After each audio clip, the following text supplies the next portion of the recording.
ド監督電撃解任。このタイトルに関しては本当に電撃解任なのか、知ってた、遅いくらい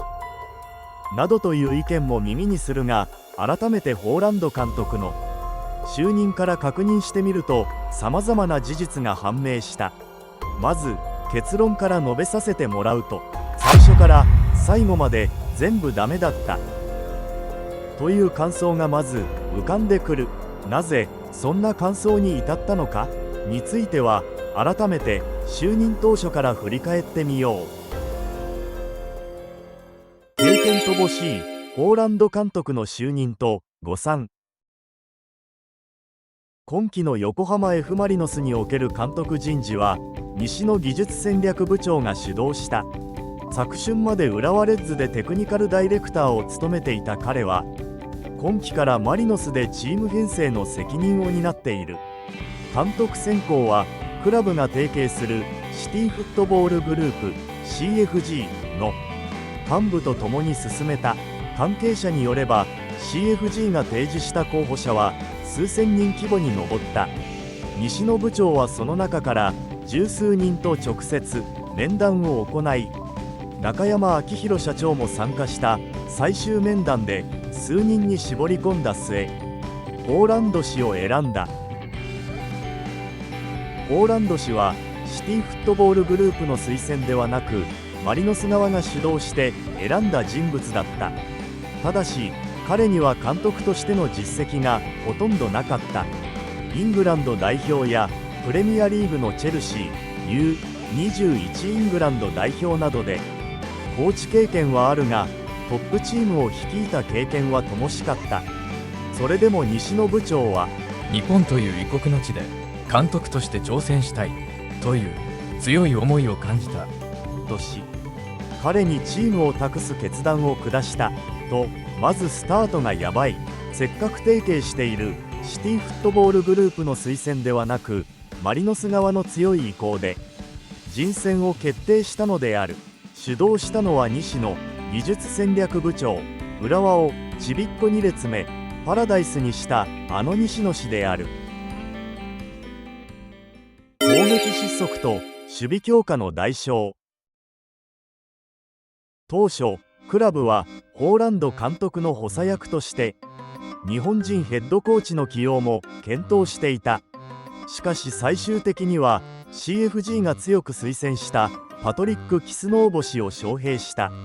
オーストラリアなどで豊富な監督経験を持つキスノーボ氏は監督経験の浅いホーランド氏を支える適任者と判断された。皮肉にもこの判断は今から思えば正解と言えるのかもしれない。いや、むしろここまで織り込み済みなのであろう。現在暫定監督を任せるにあたって下手に監督経験の浅い人物をコーチに据えず、自身の母国であるメルボルン・ビクトリーで監督として一定の成績を収めたキスノーボ氏を用意できたというのは、うまくいかなかった時のための保険を発動させたと考えるべきであろう。おそらく暫定監督となってはいるが、キスノーボ氏はかつての F ・マリノス監督モンバエルツ氏に師事しており、母国オーストラリアメルボルン・ビクトリーでタイトルも獲得している。しかもシティフットボールグループの推薦付きだ。数試合様子を見て問題なければシーズン終了まで監督に据える腹積もりと予想する。ホーランド監督が最初に着手したのは守備の立て直しだった。昨季はリーグワースト4位の62失点を喫し、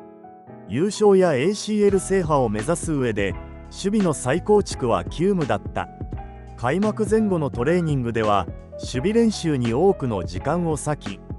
ホーランド氏が守備、キスノーボ氏が攻撃を担当する形で役割を分担した。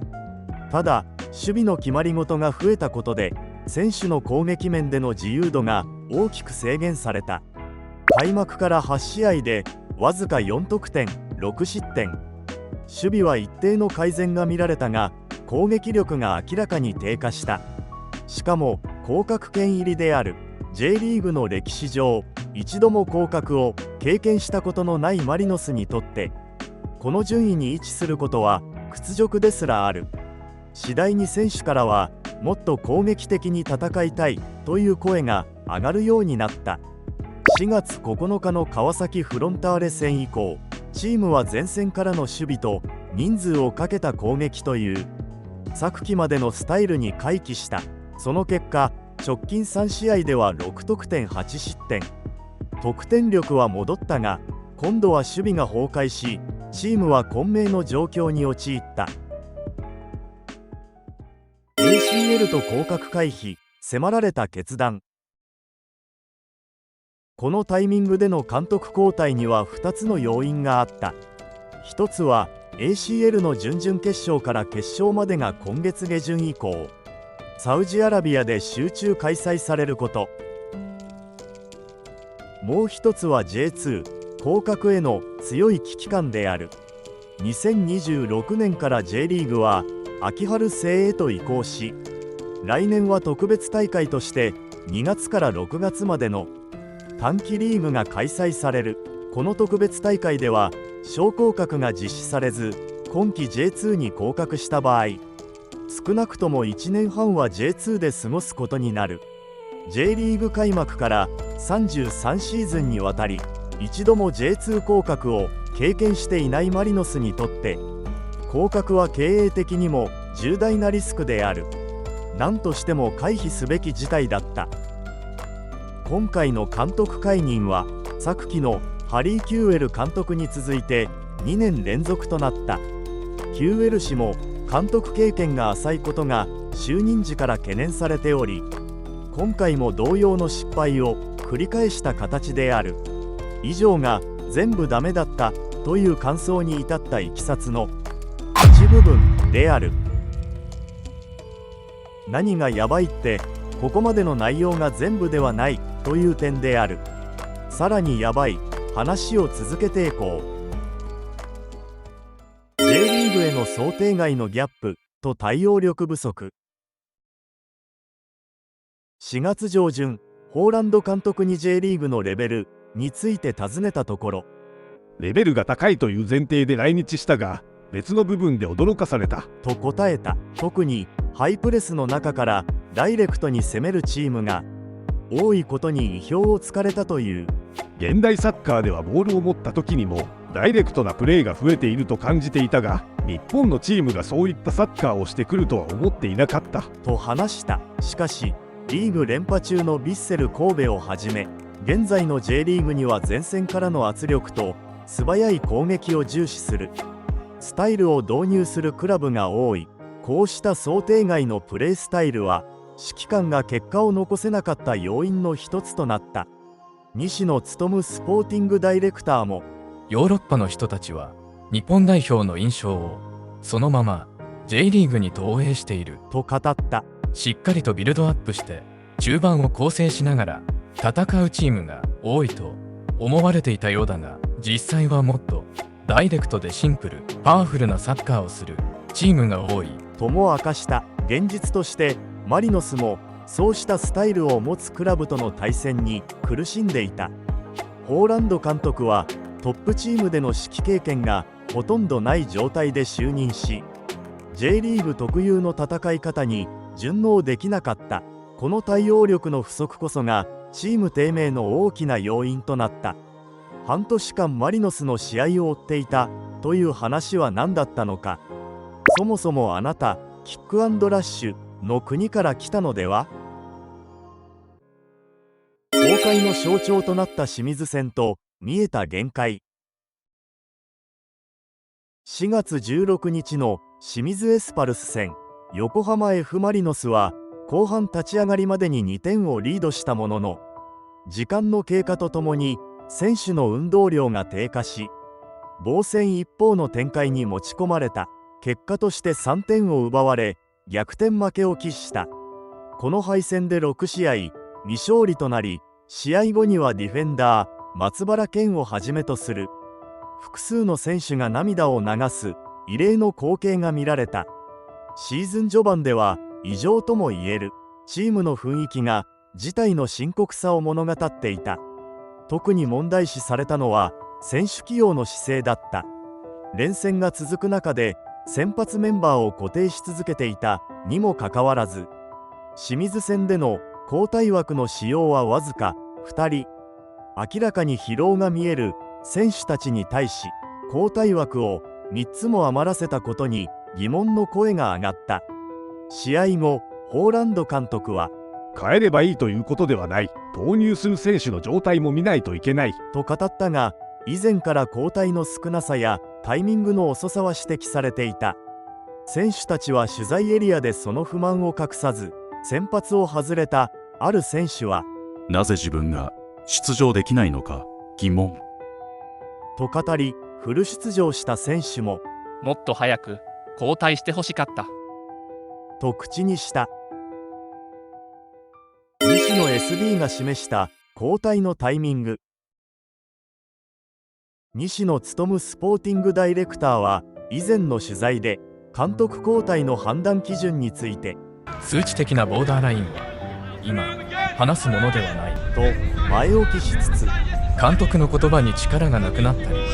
誰も反応しなくなったりしたら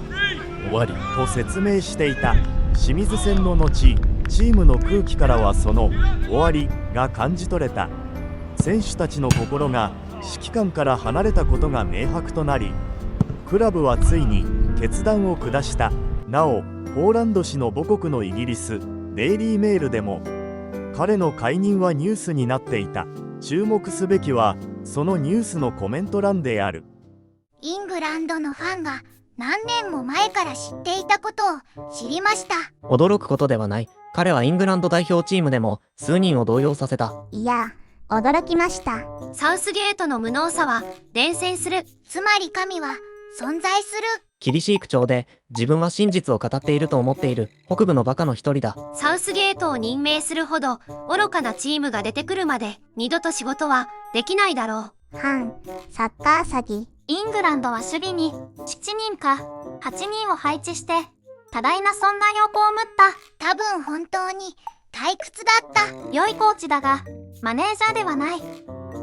母国でもボロクソに叩かれていた。もうなんかかわいそうなくらい。まとめ。就任の際、シティフットボールグループの推薦した人物を突っぱねて監督に据える、この判断をした F マリノスも社長も結果を出せなかった監督も全部ダメ。監督の経験がないのでチームマネージメントもダメ。日本のサッカーの認識がゲロアマ J リーグを舐め腐っていたのでダメ。選手交代もダメ。母国の評価もダメと監督本人のみならず関わった人物すべての判断があかんという擁護するポイントが何一つ見つからない状況での解任となった。個人的に気になるのが強化部の責任者である西野勉氏である。なんか動きが威勢のいいことだけ言ううさんくさい外部コンサルタントみたいな感じがする。そもそも監督の人選も CFG の推薦する人じゃなくて F マリノス主体で決めました。言われるがままに監督を選定してません。でも相手の顔を立てるために推薦されたキスの応募氏をコーチにつけてポーランド氏の監督経験の浅さをフォローしますと自社と相手の顔を立てつつ問題に対する解決策を織り込み、会社、日産、社長や上層部の了解を取る。実に日本の会社組織でうまく立ち回れそうな動きである。で、監督ダメでした。大丈夫です。キスの応募氏は母国で、